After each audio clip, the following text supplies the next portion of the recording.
May mga panahon talaga na hindi natin inaasahan na mga mangyayari sa buhay natin, kaya for the good. Kinsa ka?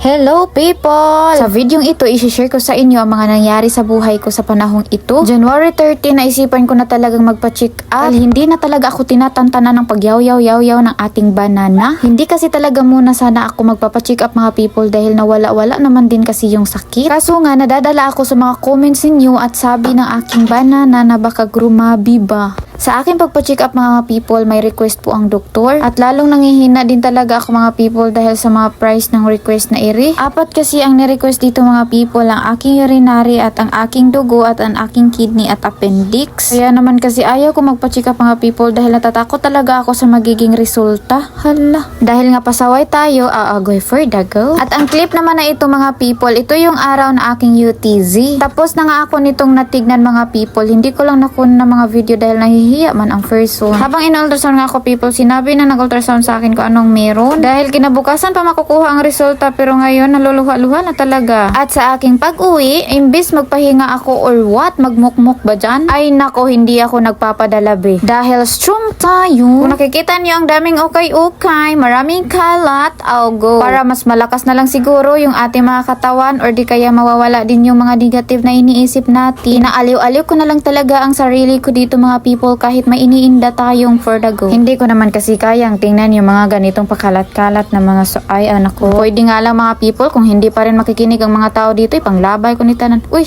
wag ganun day. Paano naman kasi mga people, kagagaling lang namin ng Liti tapos pagdating namin dito, agoy ginoo ko na unsa naman ni atong kalibutan, di reperti man yung pagkakalata day. Dahil mga nasa 10 to 11 AM, nagluto na rin ako ng aming uulamin for today. Dahil hindi ko pa naman kasi alam kung anong bawal sa ating kinabuhi, kaya naman nagluto muna ako ng manok. Sinangag ko na nga muna ang manok na dito dahil habang nagre-reply ako ng mga comment ninyo at nagbabasa ng mga messages ba na hindi ko talaga ma-replyan lahat-lahat kasi ang dami nyo naman. Kumuha na rin ako ng malunggay para ihalo ko dun sa ating nilulutong manok. At buti na lang din talaga mga people, maraming malunggay dito sa aming tagilid-giliran. Pagkatapos iginis ako na nga sa sariling mantika ang ating manok. Siyempre nilagyan ko lang naman ang sabaw para mahigop-higupin ba tayo ba? Sa totoo lang talaga, nalilipong talaga ang person diri. Sinunod ko naman ang malunggay diri. Habang nabibisi tayo, may bata man dito nag-concert.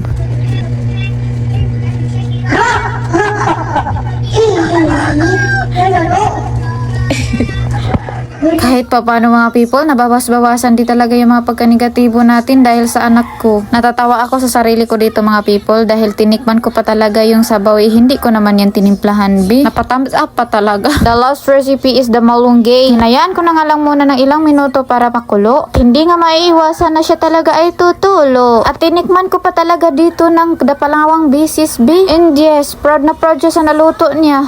Pagkatapos nga ng lahat, siyempre linisan natin yung mga kalat natin dito. No? Totoo lang talaga mga people sa mga oras na ito, kung hindi nyo lang talaga alam, gustong gusto ko talagang humiga, magpahinga. Kasi nga talaga mga people, sumasakit talaga yung katagaligiran ko. Pinanood ko na nga muna si Yuri at ito naman nilapitan ni Papa talaga. Maraming salamat. Pagkatapos kong nagluto, dahil hindi pa naman na ako gutom, nakisuyo nga ako kay Papa na pakainin si Yuri. Dahil kailangan ko munang magtrabaho ng konti dahil nga wala na tayong nai-upload bi. Kaya kahit sumasakit ang ating giliran, ay nako kayang-kaya, diba dog? Unang-una ko nga ginawa dito mga people, nagbabasa ng mga comment ang mga messages niyo para ma-replyan ko yung mga nagtatanong about vlogging. Para naman kahit pa paano makakalimutan ko kunti yung mga nakita at nalaman ko. Sa aking pinost nga mga people tungkol sa aking sakit, maraming salamat po sa mga nagte-care sa akin. Kinabukasan nga ay nagpabasa ako nito ng aking resulta, kaya naman hintayin niyo po ang aking update at ang aking i-vlog kung ano talaga ang nangyari sa ating kinabuhi. Kahit nabibisi-bisihan talaga ako dito mga people, hindi pa rin talaga maiiwasan yung tumutulo man ating luha. Oy, maraming salamat, hanggang dito lang, kita-kits.